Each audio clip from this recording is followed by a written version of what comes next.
नमस्कार, मैं हूं अखिलेश पांडे और आप देख रहे हैं सी न्यूज़ भारत। वक्त हो चुका है न्यूज़ बुलेटिन का। इस बुलेटिन में सबसे पहले बात करेंगे भागलपुर की, जहां व्यवहार न्यायालय परिसर में मोटरयान अधिनियम पर विधिक जागरूकता कार्यक्रम का हुआ आयोजन। आगे चर्चा करेंगे पीलीभीत की, जहां एक ओर किसान ट्रैक्टर से खेत जोत रहा था, वहीं दूसरी ओर शान से चलता दिखा खूंखार टाइगर। वीडियो सोशल मीडिया पर हुआ वायरल। साथ ही बात होगी सिद्धार्थनगर की, जहां फूड पॉइजनिंग से बिगड़ी 23 बच्चों की तबीयत। ऐसी और भी तमाम खबरों पर आइए विस्तार से करते हैं चर्चा। नालसा नई दिल्ली एवं बिहार राज्य विधिक सेवा प्राधिकार पटना के तत्वाधान में एवं जिला एवं सत्र न्यायाधीश सह अध्यक्ष जिला विधिक सेवा प्राधिकार भागलपुर के रूपेश देव के निर्देशन में आज व्यवहार न्यायालय भागलपुर के 10 कोर्ट बिल्डिंग में कॉन्फ्रेंस हॉल में मोटरयान अधिनियम विषय पर विधिक जागरूकता कार्यक्रम का आयोजन किया गया। इस कार्यक्रम के में भागलपुर न्याय मंडल के साथ सभी थाना प्रभारी, इंश्योरेंस केस के वकील, क्लेम केस के वकील को कई दिशा निर्देश दिए गए। साथ ही कई पहलुओं पर वार्ता हुई। कार्यक्रम के दौरान कई न्यायिक पदाधिकारी, अधिवक्ता व प्रशासनिक वर्ग के लोग इस कार्यक्रम में मौजूद थे। इस कार्यक्रम का मुख्य उद्देश्य था कि जितने भी सड़क हादसे होते हैं उसे जल्द से जल्द डिस्पोजल किया जाए और 48 घंटे के अंदर एक्सीडेंटल केस रिपोर्ट सबमिट की जाए। वहीं 10 दिन के अंदर पीड़ित परिवार के द्वारा फॉर्म सबमिट भी किया जाए, जिससे जल्द से जल्द सड़क हादसों में पीड़ित लोगों को न्याय मिल सके। वहीं 90 दिन के अंदर पुलिस के द्वारा रिपोर्ट कोर्ट में भी जमा की जाए, जिससे पीड़ित परिवार को उसका मुआवजा भी मिल सके। ये जानकारी डीएलएसए भागलपुर के सचिव ने दी है। उन्होंने कहा, मोटरयान अधिनियम में कई बदलाव किए गए हैं, जिन्हें डीएलएसए के द्वारा आज सभी थानों के एसएचओ, इंश्योरेंस केस के वकील, क्लेम केस के वकील को बताया गया है। उम्मीद है जो भी नए नियम पारित हुए हैं उन्हें जल्द से जल्द अमल किया जाएगा। आज का जो प्रोग्राम था ये सेंसिटाइजेशन प्रोग्राम था, जिसमें सारे थाने के एसएचओ को बुलाया गया था, इंश्योरेंस कंपनी के वकील और क्लेम केसेज के वकील जो रहते हैं उनको बुलाया गया था। इसमें बादशाह के द्वारा एक डायरेक्शन आया था, सुप्रीम कोर्ट का ऑर्डर आया था, एक सिविल अपील नंबर 9322 ऑफ 2022। उसके आलोक में कहा गया था कि एमएससीटी के जो भी केसेस हैं उसमें अमेंडमेंट किया गया है और उसका जो भी बदलाव किया गया है उसमें सारे थाना की महत्वपूर्ण भूमिका है।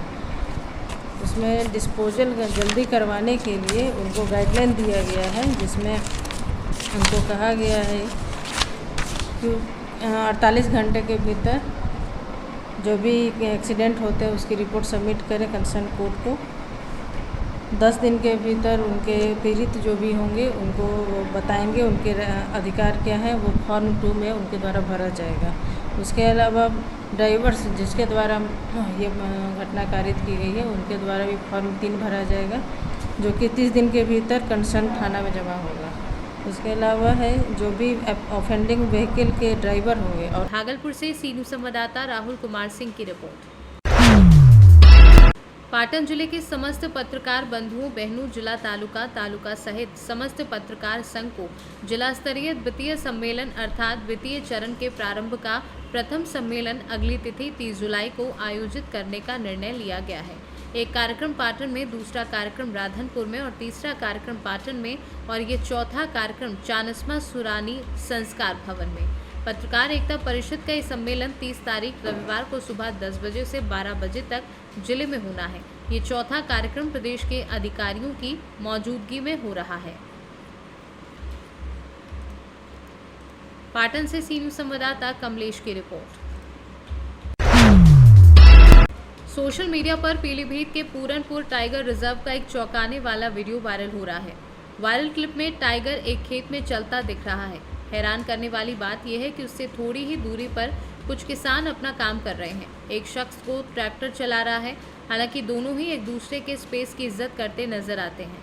मतलब न टाइगर किसानों की तरफ जाता है और न ही किसान बाघ को देखकर उसको मारने की या खुद भागने की कोशिश करते हैं। इस 31 सेकंड के क्लिप में देखा जा सकता है कि एक टाइगर शान से खेत से गुजर रहा है, जबकि उससे कुछ ही दूर किसान अपना काम कर रहे हैं। एक किसान तो आराम से ट्रैक्टर चला रहा है, हालांकि कोई किसी के रास्ते में नहीं आता। किसान अपना काम करते रहते हैं और बाघ चुपचाप अपने रास्ते से निकल जाता है। ये अद्भुत और दुर्लभ लम्हा किसी ने कैमरे में कैद कर लिया, जिसका वीडियो सोशल मीडिया पर चर्चा का विषय बन चुका है। बहुत से लोगों को तो यकीन ही नहीं हो रहा है कि इंसान और टाइगर इतनी आसपास भी रह सकते हैं। पीलीभीत से सी न्यूज़ संवाददाता हैदर खान की रिपोर्ट। सिद्धार्थनगर शौरतगढ़ स्थानीय थाना क्षेत्र के कोयरी डीहा में फूड पॉइजनिंग से 23 बच्चों की तबीयत बिगड़ गई है। सभी के स्वजन आनन फानन में इन बच्चों को सामुदायिक स्वास्थ्य केंद्र शौहरतगढ़ पहुंचाया है। सभी का उपचार डॉक्टरों द्वारा किया जा रहा है। कोयरी डीहा में दीनदयाल के घर शाम को लालमोहन मिठाई बनाया गया था। मिठाई पड़ोस में रह रहे बच्चों को भी खाने के लिए दिया गया। मिठाई खाने के कुछ समय बाद इन बच्चों को उल्टी होने लगी और कुछ की हालत गंभीर हो गई। बीमार बच्चों में महेश के 3 बच्चे, 8 वर्षीय नंदिनी, युवराज, शिवा, सुरेंद्र की 5 वर्षीय लड़की तान्या, राम भरोसे का 5 वर्षीय लड़का अंकित, 8 वर्षीय राजेश का 10 वर्षीय लड़की मोहनी, राम वृक्ष की 12 वर्षीय लड़की सोनाक्षी, 5 वर्षीय मधु व अन्य लोग घायल हो गए। नहीं, जांच उस तरह की तो मैंने अभी कंडक्ट नहीं की है। मैं मरीजों की कंडीशन देखने आया था। 20 बच्चे या 20 लोग जो है भर्ती हैं, उनकी हालत क्या है, उनके इलाज की क्या व्यवस्था है, क्या इलाज की कोई और दवा की ज़रूरत तो नहीं है। जब मुझे मालूम हुआ तो मैं इनसे अधीक्षक से फ़ोन से पूछा कि सारी दवाइयाँ हैं या मुझे कुछ लेके आना है। उन्होंने बताया कि नहीं, दवाइयाँ पर्याप्त हैं और किसी चीज़ की कोई कमी नहीं है। इलाज यहाँ पे हो रहा है। फूड पॉइजनिंग के केस हैं। 20 बच्चे करीब यहाँ पर भर्ती हैं और सभी आउट ऑफ डेंजर हैं, किसी को कोई खतरे में नहीं है, सभी कंट्रोल में हैं, सभी स्वस्थ हो जाएंगे। सिद्धार्थनगर से सी न्यूज़ संवाददाता सुशील की रिपोर्ट। फिलहाल के लिए इस न्यूज़ बुलेटिन में बस इतना ही। देश दुनिया की तमाम खबरों के लिए देखते रहें सी न्यूज़ भारत। हर खबर आपके साथ, आपके हाथ।